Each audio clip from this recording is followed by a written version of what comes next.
Galileo Versus the CDC. Written by Chris Bateman. What are we to make of Galileo Galilei? A scientific hero whose revolutionary ideas were quashed by the institutional authority of the early 17th century Church. A natural philosopher who defended Copernicus' mathematics and astronomy valiantly but was prone to vanity and arrogance. Or even, as Babette Babich reports, that controversial philosopher of science Paul Feyerabend repeatedly asserted of Galileo, a crook. It is important to understand in the first place that to ask this question is not to ask a scientific question. The sciences have absolutely no way of answering a question in this form. True, we could choose to reduce Galileo to his astronomical work and then make an assessment of his heliocentric model based on current data. But this would be grossly unfair to Galileo, for if we do this, we're forced to admit that his model is far from accurate, getting right mainly the placement of the Sun at the center of the solar system, as Copernicus had already proposed. Galileo needed Kepler's insight about elliptical orbits to get close to what we now understand as the cosmology of our solar system. Without it, divining between the geocentric and heliocentric models was by no means a slam dunk with the evidence available at that time. Indeed, if we look just after the Galileo affair, we will find the astronomer Giovanni Battista Riccioli in 1651 publishing a list of 126 arguments regarding whether the Earth does in fact move, 49 of them in favor and 77 against. How then can Galileo be enshrined as a scientific hero of any kind? The question is not a trivial one, and opens the door to extremely important and timely questions about scientific practice that matter even more today than in Galileo's time. What we cannot legitimately conclude without acting prematurely is that since Galileo supported one fact we accept today as scientifically justified, the Earth moves around the Sun, he is automatically a heroic figure. On the contrary, the basis of the heroism being asserted here gains its context from the fact that Galileo opposed institutional authority in his time, which means to truly address such a question today is primarily a historical investigation, and also a philosophical one, since a judgment of heroism is a moral judgment rather than a matter of simple fact. To answer the question, what are we to make of Galileo? We must therefore commit to much more than a fact check. We must undertake a detailed investigation that is not, in neither form nor content, scientific in nature, for all its deep connections with astronomy. What I wish to do in this discussion, however, is not perform that specific investigation, several books already cover this well, but rather to raise a question about contemporary scientific practice against the backdrop of this ambiguity over whether Galileo is to be seen as a hero or a crook. For the matter of the modes of scientific practice and their tensions with institutional authority are acutely relevant to the crisis of knowledge we face today, epitomized by the accusation of fake news. And in this regard, we have much more to gain from pondering Galileo than settling the status of a mere astronomical fact. 3 propositions concerning scientific knowledge. Despite our widespread commitment to scientific discovery, the vast majority of us are quite unprepared for dealing with the complexity of authentic scientific problems. This happens in part because of the faith we possess in the work of the sciences to solve problems.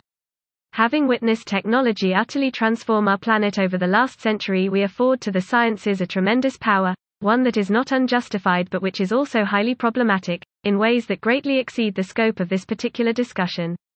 Because of our collective faith in scientific research, many of us have come to expect that 1. An answer can always be provided by scientific means. 2. A single successful experiment can provide clear answers to our questions. 3. Scientific theories have emerged from such successful experiments. It is no wonder we think like this. We've been telling this story since at least the 19th century, when an argument between Samuel Taylor Coleridge and William Whewell gave us the term scientist, if not perhaps earlier, say, since Boyle's vacuum pump offered the tantalizing possibility of resolving questions of truth in the laboratory. Yet all 3 propositions above are false. It is this schizophrenic clash between our faith in scientific methods and the unseen yet immense complexities we thus tend to ignore that lies at the heart of the key question we must ask about contemporary scientific research. Once we step beyond merely believing and begin to understand that the work of the sciences is much more fragile than we tend to expect, we may come to recognize that the institutional power that oppressed Galileo is as much a threat to assembling a true picture today as it was in the 17th century. Not all questions can be answered scientifically. This is perhaps the single greatest misunderstanding about the sciences. Not every question can be answered by these methods. This is not even one of those points of caution that is superseded by future advances in technique. In the future, we can answer this, but not now. Rather, we must distinguish between questions suitable for answering by scientific methods, questions suitable for answering by other methods, and questions that do not lend themselves to being answered at all. I foreshadowed this point with the opening question about Galileo, a quintessential example of a problem requiring a historical investigation. The late Mary Midgley was always keen to point to historical methods as an example of questions that can be answered, but in ways that were not in principle scientific. When we want to establish the facts of a prior event, we must make use of all the available evidence, study all the surviving written accounts, and then use deductive reasoning to draw conclusions, often provisionally. Scientific techniques sometimes contribute to this process. If you find a corpse in a bog, carbon dating will get you a time frame, for instance. But these contributions to any given historical puzzle are typically quite minor. What is paramount is a capacity to bring together all the evidence along with our understanding of human life and culture at the relevant place and time. We deduce historical answers through the methods of the detective. That these include scientific evidence, or that other sciences also use deductive reasoning isn't enough to allow history to be swallowed up by the sciences. On the contrary, these different methods are distinct, and as such, can learn from each other. As with the historical aspects of the question of Galileo, so with the moral dimensions of the issue, hero versus crook, after all, is more than a simple question of fact-checking. It requires an understanding of what we mean by heroism, or what justifies the accusation implied in being a crook. Moral or ethical issues belong to the domain of philosophy, but we should not assume from this that philosophers have authority over them. Indeed, there is supposed to be no singular source of institutional authority over such matters today, since we are all, quite unlike those living in Galileo's time, entitled to make our own moral judgments, another point that Midgley was keen to stress. Much as we hate to admit it, there are also some questions that simply don't have definitive answers. The very concept of metaphysics is to mark questions beyond meta-physics, i.e. subjects without certain answers. Traditionally, this topic has revolved around theology, but there are also vast landscapes of untestable postulates in ethics, politics, gender, and more besides. That's not to say mistakes around these issues don't cause people to erroneously assume that the sciences can muscle in. It happens all the time. It's rather unsurprising, since it's easy to confuse the importance of gathering evidence, where experience in a scientific field is usually essential, with the separate process of evaluating it, where non-scientific competences can have just as much bearing. The reason we value scientific methods for answering some of the tough questions is precisely because where they can be brought to bear, the methods of the sciences can crack some major mysteries wide open. But some is the word that gets overlooked in this regard. The destiny of the sciences is not total knowledge of everything but an ever-adapting set of frameworks for understanding the world around us. It is far from clear that we should assume an end point for the scientific adventure, unless, alas, it is human extinction. Rather, a great deal of what we want the scientific community to investigate are questions that relate to what we happen to be doing now, and these will not hold the same salience in the future. The parallax of stars and their apparent sizes is no longer of interest to contemporary astronomers, even though it was of vital importance when comparing the differing predictions made by geocentric or heliocentric cosmologies in Galileo's day. We misunderstand the nature of knowledge production entirely when we imagine a simple kind of ratcheted progress, new discoveries adding to an ever-growing pile of knowledge. On the contrary, the vast majority of all scientific work is destined for immense and eternal obscurity, since it depends for its significance entirely upon the circumstances of its commission. It is not because the sciences can answer all questions that we esteem their achievements. Rather, it is because when a topic is amenable to scientific study we have a hope of definite answers that are denied to us in most aspects of life. But this yearning for certainty is both a powerful motivating force and an immense liability when it comes to trusting experiments to answer questions for us. Singular experiments reveal almost nothing. We've all seen those movies where, after a laborious research montage, the scientist finally has a breakthrough and achieves the MacGuffin the heroes desperately need. This is the heroic legend of scientific research epitomized in the Flaming Lips song, Race for the Prize, and it is just as active in our mythology of Galileo as anywhere else. We love to say that Galileo built a telescope, saw that the Earth revolves around the Sun, and discovered the truth. But he didn't do anything of the kind, and the telescope was not even an appropriate instrument to settle that particular argument. Rather, it was Foucault's pendulum that was to have the pivotal role, and even that it could not have done were it not for the groundwork laid by Ibn al-Shatir, Copernicus, Galileo, and many more besides. One of the reasons we have adopted this kind of mythic rendering of scientific work is that our way of telling the stories of famous researchers is to repackage their lives to make them into glorious lone heroes for truth, often and especially against a closed-minded dogmatism attributed to religion or government. Since the early 20th century, Galileo has been the poster child for this. Bertolt Brecht's 1938 play Life of Galileo may have accelerated the adoption of this narrative, although Brecht's Galileo says much in the service of its author's philosophy that would have been vile to Galileo himself. Arguably, his fight with the church authorities was closer to the 17th century equivalent of a nerd flame war, and displaying the same degree of ill-judged social awkwardness as that analogy implies, than anything heroic, although the stakes, pun intended, were certainly far higher. Yet whatever the facts of the matter, we love to recognize that Galileo believed what we now believe and thus paint him as a scientific hero, even if his methods were in places rather slapdash. Our desire to glorify scientists is largely about basking in our own smugness anyway. We are right, and we know we are right because we side with science and it is always right. Notwithstanding the tired rhetoric, singular experiments are nonetheless only decisive in any genuine sense when contrasting explanations for some phenomenon can be tested in a particular apparatus or protocol. Inevitably, therefore, numerous experiments and theories precede the crucial test case in order to provide the scaffolding that made that test worth undertaking. Theories do not come from nowhere. Galileo's certainty in 1632 that the Sun was the center of the solar system came from Copernicus' diligent mathematics in 1543, which in turn seems to have drawn substantially from Ibn al-Shatir's pioneering astronomical work in 1375, and so on. But we make Galileo the hero, even though, or especially because, he behaved like an arrogant blowhard. In that sense, he is justifiably called the father of modern science. But it is the Muslim timekeeper from Damascus 2.5 centuries earlier who performed the key astronomical observations, and who first produced a theoretical model of the solar system open to empirical verification.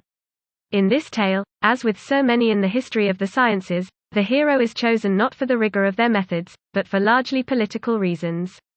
In terms of contemporary research, the exemplar of the illegitimacy of the singular experiment as a carrier of truth is psychology, which after half a century of half-baked theory generation on the back of singular research studies is finally paying the piper for its collective hubris.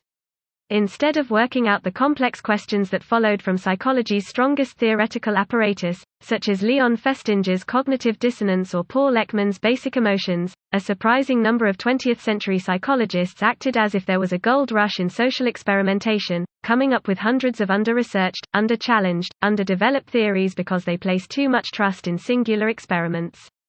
In fact, the measure of the power and efficacy of any scientific field is arguably how well research problems are distributed over a wider community, and psychologists can nail this challenge when they choose to cooperate. But whenever a research gold rush kicks off, as it did in a less problematic way in 19th-century paleontology once dinosaur fossils were recognized as significant, everyone is vainly pursuing the glory of putting their personal stamp on a finding. In this regard, the Nobel Prize might not have been beneficial to the sciences. The power of scientific research always flows from the cybernetic enhancement of individual insight by a wider network of contributors, more experiments, more observations, more critical reflections on how it all fits together. This, in turn, is why it is so disastrous to censor and exclude those scientists with alternate perspectives. The networks become compromised, and the effectiveness of research necessarily falls. If we want to learn a lesson from Galileo, ought it not be that exclusion and censorship are antithetical to scientific investigation? These are the tools of institutional power, represented in the 17th century by the papacy, and today by strange alliances between government agencies and media corporations. Effective theories explain all the evidence. There is a simple reason that singular experiments are inadequate, namely that it takes more than one source of data to construct a theory worth trusting. But equally, a single theory is also inadequate in the vast majority of real-world contexts, because understanding complex phenomena seldom involves circumstances as simplistic as any singular model entails. Take for instance the hypothesis that a respiratory virus could be stopped in its tracks by asking people to remain in their homes, a prediction sometimes attributed to germ theory. But germ theory only says that certain diseases are spread by infectious agents, germs. It is radically insufficient to predict what happens when nations reorganize their infrastructure to favor something rather akin to universal house arrest. The very proposal itself raises questions that go vastly beyond the scope of germ theory, questions about the specifics of the germs in question, which for a new disease are always ambiguous, questions about where the greatest risks of infection might be found when our evidence is fragmentary and dominated by observational case studies, or questions about which members of society will have to keep moving between houses regardless of the prevailing order. Plumbers and electricians, for instance, cannot work remotely, thus exposing them to greater risks of exposure via homes under a national lockdown than computer programmers or proofreaders, whose risks of exposure are not necessarily reduced in such an arrangement either, since if they rarely go out to socialize, ordering them to be housebound has little effect. It simply cannot be known in advance how an unprecedented social arrangement will work in practice. The total collection of theoretical knowledge required to make even the simplest of predictions in this regard is woefully inadequate to the magnitude of the challenge. Sending a small capsule to the moon is child's play in comparison. Indeed, this quagmire of situational ambiguities is why those prudent yet doomed calls for cost-benefit analyses on national lockdowns could not possibly have been met at the outset, even though they are ubiquitous in all other political contexts. We did not make a scientific decision to pursue these unprecedented interventions, we took a bizarre leap of faith. Defending that leap of faith with germ theory is a way of papering over the extent of our ignorance about what we thought we were doing, other than following our vehement intuition that there was something we ought to be doing. The parallel with Galileo is rather too close to ignore, even if his own house arrest was not on health grounds. Once we decide we're right, the scientific problems are easily brushed aside. We can settle the books later. Once we decide we're right, we can no more admit that we made a mistake than Galileo, who similarly mistook a singular truth, the Earth revolves around the Sun, for a blank check, and so behaved recklessly by writing a book mocking the very Pope who had up until that point been defending him from his detractors. Such consequences are much more foreseeable than we sometimes like to admit. Thus we find the Centers for Disease Control pugnaciously defending the efficacy of community masking on the basis of an impressive range of evidence, lab studies, population studies of mask mandates, and so forth. But notably, like the limitations of Galileo's telescopic observations that he had to hand-wave away, the CDC did not report, and has never adequately responded to, the most important experiment in connection to this issue, the DANMASK-19 Random Controlled Trial, RCT, the largest and most robust trial of its kind, which showed no statistically significant effect, which not coincidentally was also what was reported by every RCT conducted on face masks against respiratory viruses up to 2019, a point that has been made by various researchers ever since community masking was first proposed. The CDC had a great hypothesis, that we could hinder the spread of SARS-CoV-2 with community deployment of face masks. It was plausible. It had evidence in its favor. But this particular theory could not absorb all the evidence. Indeed, it could not even absorb all the evidence they had chosen to single out, since the effects detected in mask mandate studies only seem to have occurred when the mandates were first enacted, presumably attributable to abrupt changes in footfall. If this were not the case, we would see enormous disparity in infection rates based on where community masking was or was not deployed.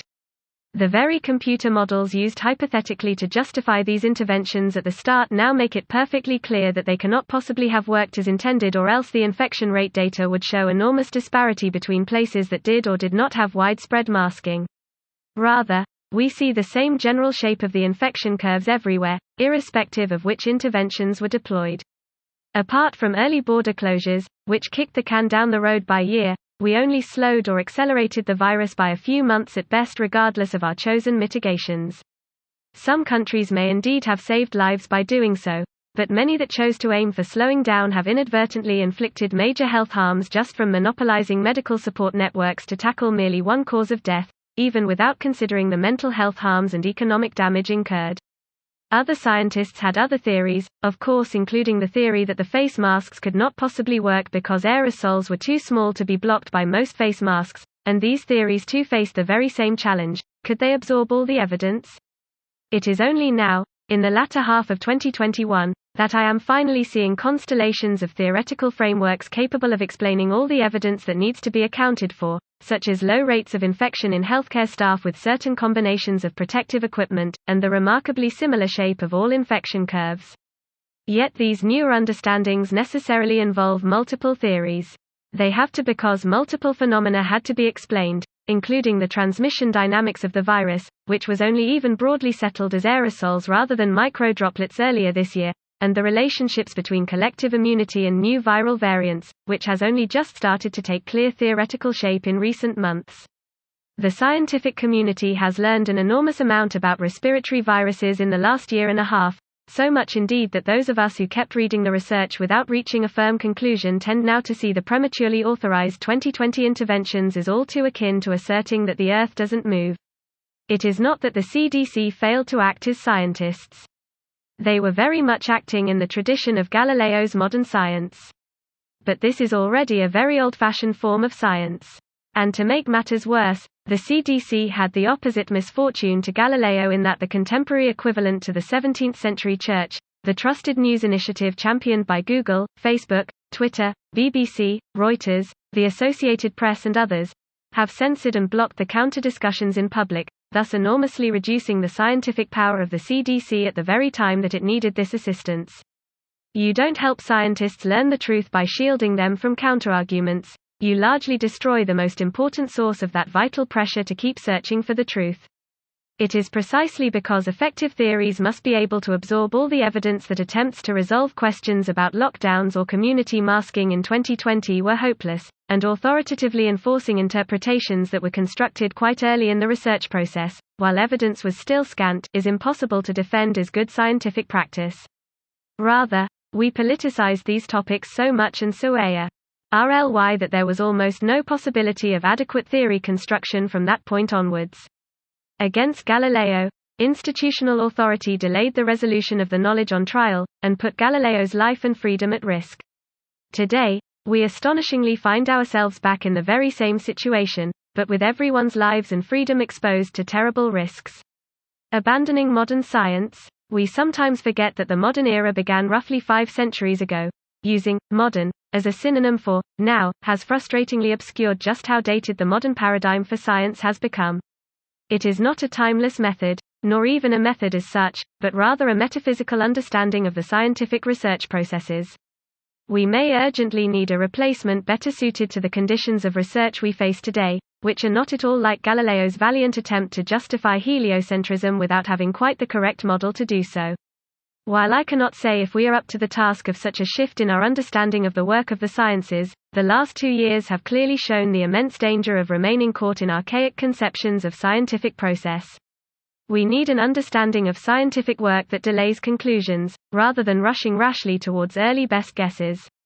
The chemist and philosopher of science Isabel Stengers has argued passionately for our need for slow science, a process that resists the artificial pressure for rapid conclusions accelerated by patent races and research grant applications. But her case can be made even more robust, since what Stengers calls slow science is also strong science. If we need answers quickly, we have to accept that the sciences are often the wrong tool for the job, since they specialize in the gradual and careful construction of answers to the kinds of questions each scientific field is best suited to, which takes time and, crucially, disagreements. This is why politics, where answers are demanded immediately and certainty is expected or required, is the conceptual enemy of the sciences, which are always impeded and distorted by trying to provide definitive answers too swiftly. Politicians make terrible scientists and scientists make terrible politicians, at least in the political climate today, although we might draw the same conclusion from Galileo, whose political sensibilities were clearly rather poor, even if his intuition for good theories was admirable. Skipping the arguments may be politically expedient, but it is simply not helpful to any research project. Worse, to prevent disagreements is to gut the scientific process of its one immortal method, the one it inherited from Aristotle and the other natural philosophers of both the East and the West, that of discourse itself. What makes Galileo a scientific hero cannot be that he got it right. For a start, he didn't get it right. Rather, he had an intuition about the true state of affairs and then argued passionately for it, using both the evidence that others had gathered and the observations he himself produced with his telescope and his mathematics. That willingness to both do the work and to have the discussion, to not only research but also to debate and persuade, ought to be central to what we might deem meritorious in Galileo's story if our purpose is to contrast him to an institutional authority stifling free discussion. But there is another lesson we might take from Galileo. As his critics point out, he was vain and arrogant, and lacking in humility, behavioral qualities still rather common among those drawn to the sciences, even today. If he had been more open to cooperation, he might have engaged more productively with the theories of his Protestant contemporary, Johannes Kepler, who already had answers to key problems in Galileo's cosmology. Kepler had correctly realized the moon was responsible for tidal effects on Earth. Galileo believed the sun was responsible, and dismissed the moon hypothesis as childish and occult. But Kepler was right, not only about this but also about the need to use ellipses, not circles, to correctly model the motions of the planets. If Kepler and Galileo had been able to cooperate more directly, although there were some rather lovely fanboyish letters exchanged between them, the case for heliocentrism might have been made far more successfully in their time, and while there is still the problem of resistance from the institutional authorities to overcome, the discussion could have been so very different if it had not been reduced to individuals working in isolation. Thus we find ourselves having come full circle today, where once again we have scientific problems, the handling of a serious respiratory pandemic, and once again institutional authority, health agencies like the CDC backed by media censorship, provides an aggravating barrier to understanding, and politicizes research to the point of abject nonsense in the process.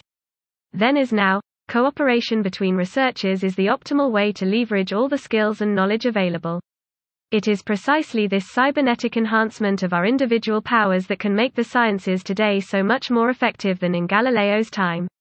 At least, they are when we do not block productive cooperation by censoring disagreements and excluding the most important objections from the debate. We can defend the actions of Google, Facebook, the BBC, and the rest of the trusted news initiative, I suppose, by claiming good motives. After all, the whopping lies coming out of the Trump White House were their stated reason for taking a stand against disinformation in the first place. But in the sciences, we simply do not know what is or is not disinformation until we have had the full and open discourse in order to see which theories can absorb all of the evidence. Otherwise, we are back to the methods of the 17th century church, who, Paul Feyerabend would impishly have reminded us, also had motives that were from their perspective noble, to save immortal souls from eternal torment. If we do not wish to condemn contemporary scientific work to a new dark age of politically distorted nonsensicality, we might well consider whether the question of Galileo is less about the astronomer and more about the scientific damage that can be wrought by well-intentioned censorship. Thank you for listening to the Roger Kimsky channel. Please leave a like and subscribe for more great talks and audiobooks.